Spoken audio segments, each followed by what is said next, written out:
शायद आपका कभी पाला ना पड़ा हो, भगवान न करे आपका जेल से कभी पाला भी पड़े। लेकिन जेल एक ऐसी दुनिया जिसके अंदर की सच्ची कहानियां आप फिल्मों में देखते हैं तो रोमांचित हो जाते हैं। आज मैं एक ऐसे शख्स को अपने साथ लेकर आया हूं जिन्होंने जेल में 34 साल की सेवा की, वो भी दिल्ली के तिहाड़ जैसे जेल में।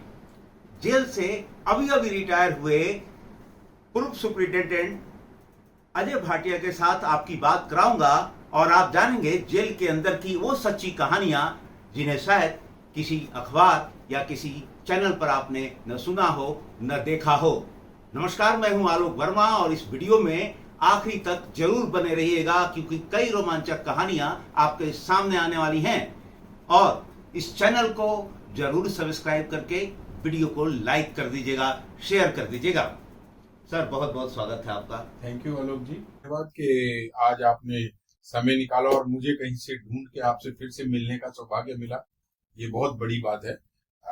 मैं अगर याद करता हूं तो आपका एसोसिएशन मेरे ख्याल से 2003 से एक रहा और एक पत्रकार के तौर पे आपने जितना तिहाड़ को कवर किया और चीजें अपने नजरिए से रखी पाठकों के समक्ष अखबार के माध्यम से, वो कोई भी आदमी नहीं पूछ सकता। सर, बहुत बहुत धन्यवाद। आज का सर पहला सवाल मैं ये जानना चाहूंगा, कैसा लग रहा है जेल से रिटायर होने के बाद? ईमानदारी की बात है। मैंने देश की आजादी तो नहीं देखी, मगर अपने फेयरवेल स्पीच में भी मैंने यही कहा था कि देश की आजादी नहीं देखी, मगर अपनी आजादी देख रहा हूं तो एक अलग से रोमांच और एक खुशी है। समय बिल्कुल नहीं मिल पा रहा, वही व्यस्तता, वही काम, भागदौड़ ज्यादा है। बस अब दिमाग में एक वहां खूंटे पे जाके बैठ जाना और कुछ नहीं करके समय बर्बाद करने का जो एक दर्द था या नहीं कर पाने के कारण, वो जो था वो अब एहसास नहीं है। और अब सब नेगेटिव चीजों से दूर, ना कान में कुछ ऐसे बात आती थी और ना मन विचलित होता था कि आज उसने गलत कर दिया, आज उसने गलत कर दिया, आज उसने लूट खसोट कर ली, आज वो उतना लेके चला गया। तो इन सब बातों से दूर आप आराम से अपने जीवन में अपनी रचनात्मकता को और अपने काम को और अच्छाइयों को अपने जीवन में लाते हैं तो यकीन मानिए बहुत अच्छा है। सर, सबसे पहले मैं जानना चाहूंगा, मेरे दर्शक भी शायद जानना चाहेंगे कि 34 साल की सेवा में सबसे बड़ी और सबसे रोमांचक सत्य कथा कौन सी थी? सत्य कथाएं तो ऐसा है कि रोजमर्रा रहा जीवन में, मगर जिस तेजी से पिछले 5 साल में बदलाव देखा वो बहुत दर्दनाक और पीड़ादेही है। जेल की जिंदगी जब मैंने देखनी शुरू की 1991 से, तब एक अलग से मंजर था कि सब कुछ घुटा घुटा बंद सा रहता था। किसी को किसी भी चीज की आजादी नहीं थी। बस आप बैठे हैं, पढ़े रहिए, ना लिखने का कुछ है, ना पढ़ने का कुछ है, ना कोई क्रिएटिविटी है। बस आप आपस में ही वो जो नेगेटिविटी थी वो और बढ़ती रहती थी, झगड़ा होता था। तो वो जो एक शिकंजे में रहने वाली बात थी कि रखना, और मैंने कई बार जाके लोगों से या अधिकारियों से बात भी की जो सीनियर थे कि हम कुछ क्रिएटिव या कुछ ऐसा क्यों नहीं कर सकते कि इनको व्यस्त करें। वो कहते थे परमिशन नहीं है ऐसा कुछ करने के लिए। मैंने कहा कुछ नहीं तो यार हम कापियां खरीद के भी इनको दे सकते हैं, ये पढ़ो। तो वो कहते हैं हम नहीं कर सकते। मगर सौभाग्य की बात कि तभी आसमान से जिसे कहते हैं ना, एक कोई बात हुई और वो एक आत्मा अवतरित हुई, उनका नाम था किरण बेदी। और आते ही उन्होंने जितना स्पीड से प्रशासन को चलाया, सब चीजें खोली, लोगों को दिखाया, और जो अंदर के इनमेट्स में जो व्यथाएं थी वो उन्होंने लिख लिख के जिस हिसाब से व्यक्त की, जो कहा, उनका काम करने का तरीका जो रहा, आपको इससे ज्यादा बड़ी बात और क्या बताऊं कि उन्होंने तिहाड़ बेकिंग स्कूल शुरू किया, बेकरी शुरू करी। तो जो डिजाइन वो बना गई थी 93 में या 94 में फैक्ट्री में, आज तक उसके बाद कोई अधिकारी वो बिस्कुटों का डिजाइन ही नहीं बदल पाया भाई। तो अब आप समझ सकती है कि यार क्या हालात चल रहे हैं कि जो बिस्किट का डिजाइन किरण बेदी बना गई आजकल, बल्कि प्राइवेट कंपनियों ने देखिए अब कि बड़े बिस्कुट से छोटे पे आए, छोटे से और छोटे पे आए, छोटी पैकिंग करी, हम वही उसी पैकिंग पे और उसी ढर्रे पे चल रहे हैं सरकारी तरीके पे, कि कोई आइडिया इनोवेशन नहीं लगाता था कि हम मार्केट में अपनी चीजों को थोड़ा और छोटा करें, कुछ और अच्छा करें और आम आदमी तक पहुंचाएं। आफ्टर ऑल आपको अगर कैदी मेहनत कर रहा है और पैसा कमाना है बेकरी से और अच्छा नाम करना है, तो और सरकार ने आपको देखिए, वो हर कोर्ट ने आपको वहां पे अपना एक आउटलेट दे रखा है, आपकी चीजों की डिमांड है, तो उसको और बढ़ाइए। मगर दुर्भाग्यपूर्ण रहा, कोई बात नहीं, कभी ना कभी तो शायद कोई एक अधिकारी ऐसा आएगा जो इन चीजों पे विचार करने के लिए सोचेगा, करेगा। Let us hope for the best.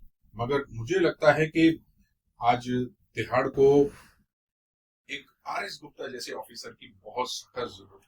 Such a fantastic administrator, leader and best quality of IPS officers, जिन्होंने तिहाड़ को 3 साल में इतना इतना ठीक किया, सिस्टम को इतना ठीक किया। अब यकीन मानिएगा कि उस टाइम के जो दिग्गज ऑफिसर थे ना तिहाड़ में, वो भी इतना थर्राते थे कि उनको लगता था कि आर.एस. गुप्ता जी की गाड़ी सामने से या वो आ रहे हैं तो प्रभु जमीन फट जाए, मुझे आर.एस. गुप्ता जी के सामने नहीं आना। और वो आदमी सिर्फ अपने कमरे में बैठ के पूरे सिस्टम को ऑपरेट करते थे, देखते थे, आज इससे बात की, ये ढूंढा, वो ढूंढा। बस उनका एक ही बात थी कि मेरे से सच बोलो, मैं फिर अपने आप से। सर ये तो हुई यादगार अवसरों की बात। ऐसा कोई गैंगस्टर, आतंकवादी या कोई भी ऐसा क्रिमिनल जिसकी कहानी आपको अब तक रोमांचित कर रही हो, याद आ रहा हो आपको? गैंगस्टर तो ऐसे बहुत रहे। हाँ, अब देखिए, मेरे को फिर याद आता है कि चार्ल्स का एपिसोड हुआ, स्केप हुआ, उस टाइम जब अखबारों में इतना सब कुछ ये छप रहा था, तब मैं तिहाड़ से दूर था। मुझे ये भी नहीं सपने में था कि शायद कभी मुझे इस तिहाड़ की से गुजरना पड़ेगा पूरे जीवन में। तो उस टाइम मुझे जो कार्टून्स और स्केचेस बनाने का शौक था, तो मैंने बहुत बनाया इसके ऊपर कि भाई व्यंग, कि भैया अरे जैसे फरार हो गए तो ऐसा हो गया। तो उससे पहले 90 से पहले की जो बातें अखबारों में छपती थी, तो मुझे सिर्फ यही व्यतीत करती थी कि हम एडमिनिस्ट्रेशन को ठीक से चला क्यों नहीं पा रहे हैं। सरकार ने हमें गड्ढे खोदने के लिए तो नहीं रखा, आफ्टर ऑल हमें सिर्फ सरकार के बनाए हुए नियमों के अनुसार से एक सिस्टम को चलाना है, और अगर वो भी नहीं चला पा रहे तो फिर हम किस तरह के अधिकारी होंगे, वो चीजें रहा। तो वहां से जब और अभी बाई चांस हुआ कि सुनील गुप्ता जी की भी एक ब्लैक वारंट आई, उसमें भी चार्ल्स के ऊपर ही आके सब बातें रुक गई। मैंने हालांकि ब्लैक वारंट ज्यादा नहीं देखा, सिर्फ कुछ शुरू के 2-3 एपिसोड देखे, मगर वही लगा कि यार जो सब कुछ देखा हुआ है उसके ऊपर देख के क्या बात कर रहा, ठीक है। मगर उसके बाद रहा कि अभी जब ये आई मूवी एक और जो चार्ल्स की एस्केप से रिलेटेड चल रही है ओटीटी पे, यकीन मानिए मैं शनिवार इतवार 2 दिन लगातार देख गया। क्या स्मूथ और क्या, मतलब जो क्रिएटिव चीजें देखने का मन था। आप सर इंस्पेक्टर झंडे की बात कर रहे हैं? मैं नाम तो मैं नहीं ले रहा, देखिए, क्योंकि वो बातें हैं, मगर 2 बार लगा। अच्छा, और उसको जिस तरीके से प्रेजेंट किया गया, और जब वो पकड़ा गया तो उस दिन भी फिर मैंने उसके ऊपर आया कि जी उसका जन्मदिन था, इस दिन वो पकड़ा गया। तो मैंने फिर कार्टून, मुझे आज तक याद है कि यार पार्टी दे के छोड़ा था और पार्टी वाले दिन ही फिर से पकड़ लिया, है ना। तो ये पार्टी कंटिन्यू चलती रहे। और यकीन मानिए कि 92 में मैं 2 नंबर जेल में पोस्ट हुआ, तो मेरा चार्ल्स से सामना 15 दिन बाद हुआ, जब मैं एज ए ऑफिसर उसको एस्कॉर्ट वहां उसके हाई सिक्योरिटी वार्ड से करके डोरी तक लेके आया। तो उसमें था कि कोई एक ऑफिसर, जूनियर ऑफिसर जाएगा, असिस्टेंट सुपरिटेंडेंट, और वो टीएसपी के कस्टडी में आराम से चल के आएगा। और 15 दिन बाद मैं मिला, तो आप देखिए कि उसका क्या होमवर्क था मेरे बारे में, कि जब मैं नया आया था जेल में, हालांकि मैं उससे मिला नहीं था, उस आदमी ने मेरे बारे में डिटेल निकाल के रखी हुई थी कि मैं क्या क्वालिफिकेशन है, कब ज्वाइन किया है, कहाँ से आता हूँ, क्या चीजें हैं। Then he start talking. तो जो 5 या 10 मिनट का वो वॉक था वार्ड से डोरी तक का, वो कई चीजें जहाँ कन्वर्सेशन इंग्लिश में रही, मगर मेरे दिमाग की बत्ती उसने यूं जलाई कि कोई आदमी है जो देखो आपके ऊपर या एडमिनिस्ट्रेशन में है कि वो हर आदमी के ऊपर एक पैनी नजर रखता है, उसकी कहीं ना कहीं बातें ढूंढ के उसको ग्रैब करने की कोशिश करता है। तो ये क्रिमिनल की मोडस ऑपरेंडी हुई कि वो किस तरह से ऑफिसर और ऑफिशियल्स को ट्रैप करने के लिए बातें सोचता है। ये तो आदमी ढूंढता है चीजों पर। सर उससे बातचीत के बाद आपने जो देखा जेल प्रशासन में, वो खामी कहाँ थी, वो कमजोर कड़ी कहाँ थी जहां से लोगों को पता लग जाता था सारा कुछ? हमारा स्टाफ बोलता है उनके बारे में। आज भी दिक्कत यही है कि जो हमारा वार्डर स्टाफ है वो कहीं ना कहीं इतना दबा दिया गया है या ऐसा चीजें हो गई हैं, हम मजबूरी में भी, कि वो सारी चीजें बता देते हैं। और आजकल कैसे क्रिमिनल को वो चीजों की जरूरत नहीं रही। जो एक रहा कि भाई चार्ल्स का था, वो उसका अपना एक सोच थी कि वो ढूंढना और लोगों के बारे में बात करना और ऑफिसर्स का पता करके रखना। आजकल किसी गैंगस्टर को इस चीजों का कोई लेना देना नहीं। उसको अपने काम से काम मतलब है कि वो रह रहा है आराम से, उसको अपने काम धंधे के बारे में, अपने गैंग चलाने के बारे में ज्यादा है। आप उसको नहीं छेड़िए, वो आपको कुछ नहीं करे। लेकिन सर पिछले 5 सालों में जेल, तिहाड़ जेल काफी चर्चा में रही, चाहे उसको सुकेश चंद्रशेखर से जोड़कर देखें या दिल्ली के हेल्थ मिनिस्टर्स के मसाज से जोड़कर देखें, या फिर हम और गैंगस्टर जेल के अंदर 2 गैंगस्टरों के बीच का मर्डर देखें। ऐसी बहुत सारी चीजें, जेल के अंदर मिलने वाले फोन को देखें, जेल से चलने वाले लॉरेंस बिश्नोई के गैंग को देखें। तो इन सब के पीछे आप क्या मानते हैं कि क्या ऐसा ही मतलब जो जेल की निगेटिव पॉइंट थी वो इतना तेजी से बाहर क्यों आया, और उसका फायदा बदमाशों को, असामाजिक तत्वों को क्यों मिला? कारण ये कि हमारा विजन और एडमिनिस्ट्रेशन की जो एक पॉलिसी थी वो कभी ऊपर जाने की होती थी कि हम तिहाड़ को और ऊंचाइयों पे लेके जाएं। और पिछले 5 साल में मुझे ऐसा लगा कि वो ऊंचाई पे जाने की जगह गाड़ी जो थी वो ऐसे कर दी गई कि आप यहां से नीचे आइए, जितना और नीचे आ सकते हैं आइए, आप किसी भी स्तर पे आइए। वो क्यों और किसके इलिसिट बेनिफिट्स के लिए या किस लालच में, वो चीजें, अब वो एक जो जज्बा था कि करप्शन पहले भी थी, ऐसा नहीं तिहाड़ में नहीं थी, मगर अभी एकदम जैसे ऐसे हुआ। आप समझते हैं कि ढिलान से गाड़ी एकदम जब तेजी से नीचे आए तो बहुत सारे मतलब एक के बाद एक एपिसोड होते गए। और शुरुआत मैं मानता हूं कि वो सुकेश से हुई।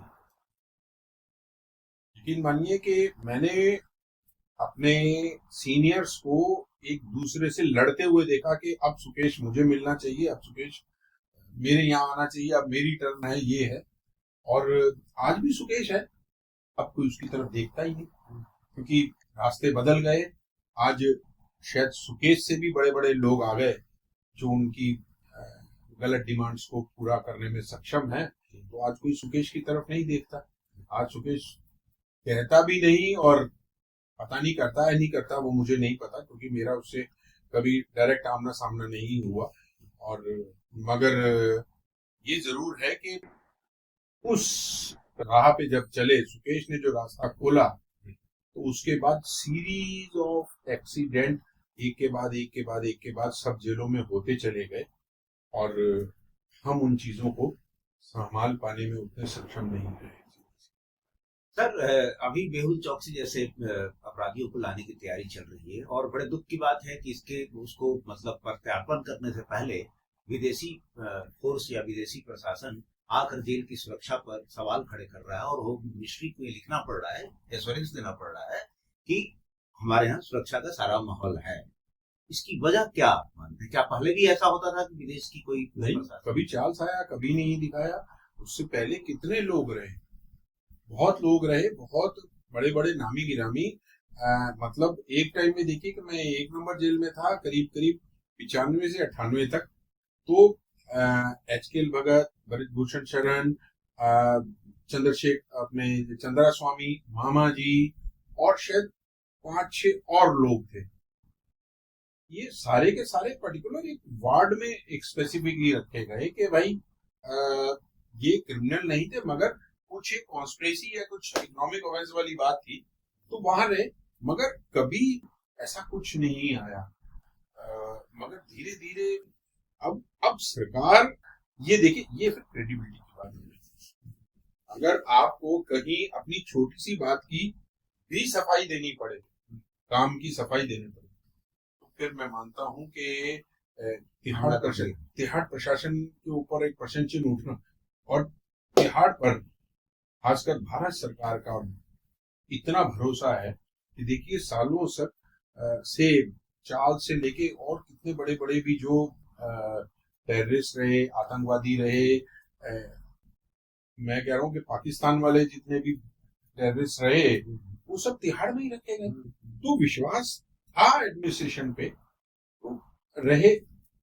आज अगर हम उस विश्वास को कायम नहीं रख पा रहे तो कहीं पे कुछ तो है। देखिए बात में आप भी मानेंगे, है ना। आपने कोई फांसी देखी हो सर, जिसकी कहानी है आपको याद? 34 साल में नहीं, मेरा ऐसा सौभाग्य नहीं रहा कि जब जब हुई तब तक मैं तिहाड़ में था नहीं। मैं बेसिकली बाई चांस 12 से 16 तक कोर्ट कॉम्प्लेक्स में कोर्ट में रहा, कोर्टों में, पटियाला कोर्ट में पोस्टेड रहा एज ए डेपुटेशन पे। मगर सुनता जरूर रहा, चाहे वो सुब्रतो राय की है या किसी की भी कहानियां हैं, तो वो सब चीजें चलती रही। मगर हाँ, फांसी वाले फंदे के आसपास जरूर अभी कुछ साल पहले भी रहा, अब भी रहा, तो उसमें चेंजेस आए, वो सब वैसे का है, तो सिस्टम है। खैर चलिए, और हाई सिक्योरिटी वार्ड के पास ही है, मगर ऐसा कभी मौका मिला नहीं। सर जेल के अंदर का फांसी घर कैसा है, एक बार हमारे दर्शकों को आप बताएं। बिल्कुल जैसा फांसी घर, अभी तो क्या नया बना दिया, अब लोहे का बना दिया गया। कभी उसमें बहुत पुराना जब था तब से, तो वो तो लकड़ के 2 पिलर थे और उस पे बना रखा था।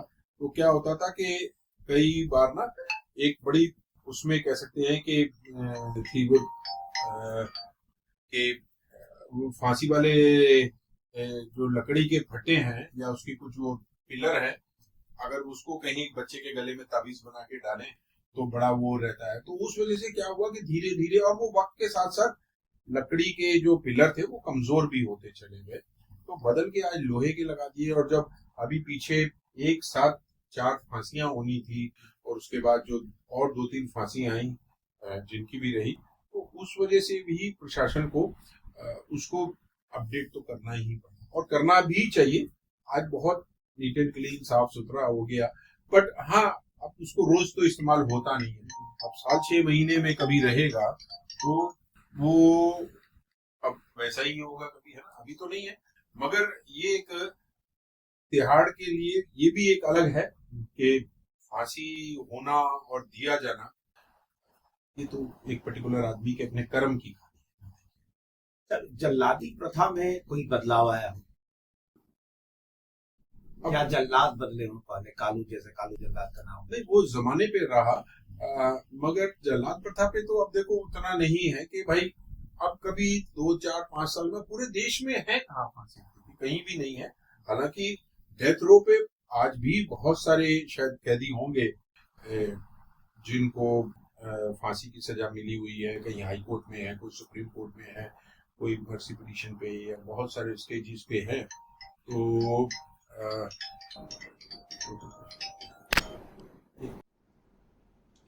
सर हम लोग बात कर रहे थे फांसी घर की, लेकिन इसी से जुड़ा हुआ एक और सवाल करना चाहूँगा आपसे। आजकल बहुत हाई प्रोफाइल गैंगस्टर जेलों में बंद हैं, खासकर दिल्ली के जेलों में, और अक्सर जेल से फरार होने की खबरें या किसी और तरह की खबरें आती हैं। तो क्या आप हम लोगों को बताएंगे कि ये गैंगस्टर रहते कैसे हैं, इनका रहने का इंतजाम किस तरह से होता है जेल में, ताकि प्रशासन को भी दिक्कत न हो और किसी तरह की सुरक्षा समस्या न खड़ी हो?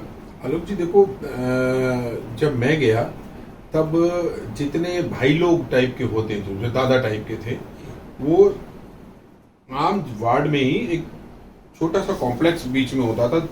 एक बड़े वार्ड के बीच में एक छोटा सा, जिसे हम चंडू खाना कहते थे, तो वो 7-8 लोग, भाई लोग वहीं सोया करते थे। तो वो इधर भी मैनेज कर लेते थे और इधर भी मैनेज कर लेते थे। मगर धीरे धीरे ये एक कल्पना हाई सिक्योरिटी वार्ड की गई कि जो ऐसे ऐसे गैंगस्टर या ऐसे लोग हैं जो वाकई वहाँ पे दूसरे क्रिमिनल्स का या इकोनॉमिक ऑफेंडर्स का एक्सप्लॉयटेशन करते थे या एक्सटॉर्शन करते थे, तो उन चीज़ों को रोकने के लिए किरण बेदी ने डिसाइड किया कि we make a another ward जिसको हाई सिक्योरिटी वार्ड रहेगा, टीएसपी कंट्रोल करेगी, कोई लोग आएंगे नहीं जाएंगे नहीं और ये आइसोलेशन में रहेंगे। सिक्योरिटी वार्ड का कॉन्सेप्ट वहाँ से चला और जितने भी गैंगस्टर वगैरह हैं वो सब अब उन्हीं वार्ड्स में रहते हैं और ऑलमोस्ट सभी जेलों में आज हाई सिक्योरिटी वार्ड है। तिहाड़ की तो ऑलमोस्ट सारी जेलों में है। इवन बीच में लेडीज के लिए भी कुछ थोड़ा सा क्रिएट कर दिया गया था कि जो थोड़ा सा आउट ऑफ कंट्रोल या ऐसे ही कुछ रहती है नोटोरियस एक्टिविटीज में, तो उनकी एक्टिविटीज को कर्व करने के लिए हाई सिक्योरिटी वार्ड रखे हुए हैं जो कि टोटल टीएसपी के कंट्रोल में रहते हैं। सर बहुत पहले मुझे याद है, मैंने लिखा भी था अखबारों में जब था, तो आप लोगों ने एक प्रथा शुरू की थी जिसमें अगर हस्बैंड और वाइफ अलग अलग, मतलब महिला जेल और वो पुरुष जेल में है, तो उनको सप्ताह में शायद एक दिन होता था हाँ मिलने का। तो ऐसी कोई कहानी आपको याद हो सर जो जेल की प्रेम कथा हो या उसके बाद फिर कोई आगे संतान पैदा हुआ हो? नहीं, देखो ये एक मेथड, एक सिस्टम है, शुरू से बना हुआ है कि हर शनिवार को जो है अगर एक ही केस में या किसी और केस में भी हस्बैंड वाइफ हो गए, माँ बेटा बंद हो गए और बहन भाई बंद हो गए, तो उनको हर शनिवार को ऐसे जैसे आप और हम बैठे हैं, एक लेडीज जेल के अंदर एनक्लोजर है ओपन में, जहाँ बैठ के उनको वो आपस में आधा घंटा बात कर सकते हैं और लेडीज वहीं जेल में कुछ बना हुआ उनके लिए लेके जाती हैं और वो जेल से ही, जेल की कैंटीन से ही निकल के कुछ वाइफ के लिए या माँ के लिए या बहन के लिए कुछ लेके जाते हैं, चाहे वो जेल से जेल का ही प्रोडक्ट है। तो ये एक बड़ा इमोशनल सा उस टाइम रहता है कि देखिए मिल रहे हैं, बात कर रहे हैं, खासकर वो माँ बेटे के सीन में बड़ा रहता है। जैसे मैं अभी मुझे था पीछे याद आया कि एक जेल का इनमेट जो है वो जाता था, तो कहता सर मेरी माँ बंद है। तो कहा यार ये माँ तूने कैसे बंद करा दी? कहता है सर मैं खड़ा था तो कोई एक आदमी मेरे से बदतमीजी कर रहा था, तो या माँ से कुछ ऐसे बोल रहा था, तो मैंने उसको थप्पड़ मारा या धक्का दिया तो वो गिर गया और गिरने से जब उसकी डेथ हुई तो क्या कहते हैं वो मरा, तो पुलिस ने मेरी माँ को भी उस केस में इन्वॉल्व कर लिया। तो वहाँ से वो चीज़ें जो हैं वो मुझे लगा, मैंने कहा यार तूने क्या कमाया, तूने ऐसा कुछ किया, तेरी माँ को देखो जेल काटनी पड़ रही है तेरी वजह से। तो जब तक आप प्रिजनर्स को इमोशनली थोड़ा सा शेक नहीं करोगे तब तक वो आपके कंट्रोल में नहीं आएंगे और आप उनका जब तक अंदर का एक भड़ास या वो चीज़ें निकाल नहीं देते तो उनके अंदर वो रचनात्मकता का पौधा फूटेगा नहीं बेसिकली। सर एक आखिरी क्वेश्चन कि जेल के अंदर से किसी ऐसे आदमी को आपने देखा जो वहीं जेल में ही रहकर पढ़ लिख कर और बड़ा आदमी बन गया? हाँ बिल्कुल बड़े आदमी थे, एक बहुत नामी पुलिस ऑफिसर रहे और आप ये देखिए कि दुर्भाग्य से वो एक कोई एक्सीडेंट हुआ था और उसमें वो पुलिस वालों की हेड थे और उनके साथ वो 8-10 पुलिस वाले भी बंद हुए और सबको कैद भी हुई, मगर उस आदमी ने जो है 14 साल जो लाइफ काटी है वो आप देखिए कि उन्होंने एलएलएम तक कर लिया और ही वाज थिंक टैंक। तो यकीनन जब मैं ट्रेनिंग ब्रांच में मैंने 5 साल वहाँ टाइम स्पेंड किया तो ये पूरी team as a semi open jail के इनमेट्स होते हुए मेरे पास ही आके कुछ न रहते थे। तो जब एडमिनिस्ट्रेशन को किसी पर्टिकुलर एक टॉपिक के ऊपर कुछ जैसे थीसिस या कुछ एक डिटेल नोट चाहिए होता था तो हमारे कुछ डीजीज ने उनकी सर्विसेज को यूटिलाइज किया और वो बहुत अच्छा उन्होंने बना के दिया। जैसे रेडिकलाइजेशन के ऊपर है कि कैसे जेलों को डी रेडिकलाइज किया जाए, कि जो गैंगस्टर हैं उनके चुंगल से बचाया जाए या दूसर और चीज़ें, क्योंकि उनको अंदर की प्रैक्टिकल दुनिया की बहुत नॉलेज थी। तो मन खुश होता है कि ऐसे लोगों को देखिए, एक अच्छे लेवल का ऑफिसर होना, गस्टेड ऑफिसर होना और साथ में एलएलएम करके आज भी वो कहीं कड़कड़डूमा कोर्ट में, उनका बेटा सुप्रीम कोर्ट में एडवोकेट है और वो उसको असिस्ट कर रहे हैं। मेरे ख्याल से शायद 75+ ईयर्स तो हैं वो सर, पुलिस अधिकारी से कनेक्टेड एक और सवाल कर लेता हूँ आपसे। कई कैदियों से आपने बात की होगी तो आपको लोगों ने अपनी आत्मकथा बताई होगी कि पुलिस ने उनको झूठा फंसा दिया। ऐसी कुछ कोई कहानी जो काफ़ी आपको, आपके दिल को मतलब काफ़ी करुणित कर दी हो? एक याद आता है कि एक बार डॉबरी केस चल रहा था, ये जेल नंबर 3 की कहानी है। तो 2 भाई बंद थे। तो डॉबरी केस में कि बड़े भाई की वाइफ ने शायद सुसाइड कर लिया था, तो बाकी लोग तो थे ही बंद, पर वो दोनों भाई भी साथ में ही थे 3 नंबर में। और जो छोटे वाला बंद हुआ वो उतनी बड़ी उम्र का नहीं था। तो उसमें एग्रेशन था कि जब मियाँ बीवी का झगड़ा था तो मेरे माँ बाप को क्यों सजा दी गई और मेरा क्या कसूर था कि जो मुझे भी उनके साथ सजा दी गई। और मैं, जहाँ तक मुझे याद है, पूरे परिवार को उम्र कैद की सजा हुई।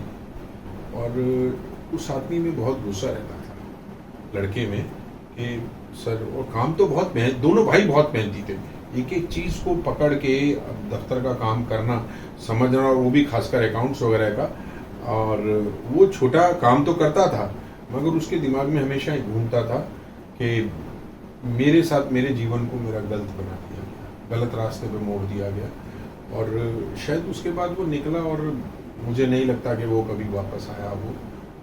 वो यही कहता था कि मैं एक बार अगर कभी निकला तो फिर मैं अपना जीवन दोबारा से शुरू करूँगा। तो आपने सुना अजय भाटिया जी की ये सबसे आखिरी बात आज की सबसे बड़ी सामाजिक समस्या का भी संकेत देती है, क्योंकि दहेज कानूनों का दुरुपयोग आजकल एक बड़ा सवाल बनकर खड़ा है। जैसा कभी भाटिया साहब से हम लोग सुन रहे थे कि जेल में कैसे एक बालक ने अपने माँ बाप के बंद करने पर गुस्सा जाहिर किया और काफ़ी विद्रोही स्वभाव का बन गया। ऐसी ही कई रोमांचक कहानियाँ आपने सुनी। मुझे उम्मीद है आपको ये वीडियो जरूर पसंद आया होगा। जल्द ही अगले वीडियो में अनसुनी दास्तान और एक नई शख्सियत के साथ हाजिर होऊंगा। तब तक के लिए नमस्कार।